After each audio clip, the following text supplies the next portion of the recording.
नमस्कार नमस्कार नमस्कार. क्लोजअप एकापेक्षा एक जोडीचा मामलामध्ये मी पुणेकर आणि मी मुंबईकर तुमच्या सगळ्यांचं मनापासून स्वागत करतो. कालच्या भागात आपण पाहिलं जोशी बुवा, कालच्या भागात काय झालं ते सांगत बसू नका, ते सगळ्यांनी पाहिलेलं आहे. आज काय घडणार आहे ते बोला. 24 तास झाले तुम्हाला मुंबईत राहून, हो. पण तुमचा खवचटपणा काय अजून गेलेला नाही. नाही नाही, हा खवचटपणा नसून याला व्यवहारीनेसपणा असं म्हणतात. म्हणजे काय होतं, आपण भूतकाळात रमतो, भविष्याचा विचार करत बसतो आणि वर्तमान काळ आपल्या हातातून कधी निसटून जातो आपल्याला कळत देखील नाही. हो, क्या बात है. वा वा वा, काय सुंदर बोलला तो तुम्ही. हो बोलणारच, कारण आम्हाला सरस्वतीचं वरदान लाभलेलं आहे. म्हणतात ना, पुणे हे विद्येचं माहेर घर आहे. खरंय खरंय. तुमच्याकडे काय?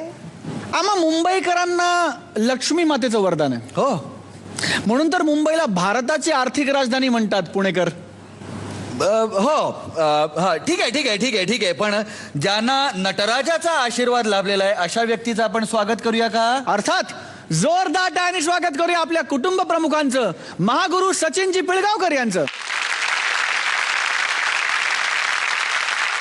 तर आता आपण सगळ्यात आधी स्वागत करूया आपल्या पहिल्या. काय काय एकदम कुठे पहिली जोडी कशी काय, कुठे पोहोचलात तुम्ही एकदम? अहो असं काय करताय तुम्ही? जोशी काहीतरी बोलत राहणार, त्याच्यावरती मी काहीतरी बोलत राहणार, मग आपली ही बोलण्याची शर्यत सुरू होणार. कशासाठी? नाही नाही, शर्यत होणार, पण आपल्या दोघांची नाही. मग इथे एक वेगळी शर्यत होणार आहे. हो, तुम्हाला माहितीये का, सध्या महाराष्ट्रात लोक दोनच गोष्टींची वाट बघतात. कुठल्या? हो, एक सचिनचं 100वे शतक आणि दुसरा सचिनचा नवा लुक.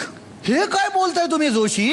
अहो म्हणजे सचिन तेंडुलकरचं 100वे शतक आणि सचिन पिळगावकरचा नवा लुक जो आपल्याला दिसणार आहे त्यांच्या आगामी चित्रपटात शर्यत मध्ये. बरं बरं, वा वा वा वा वा वा वा.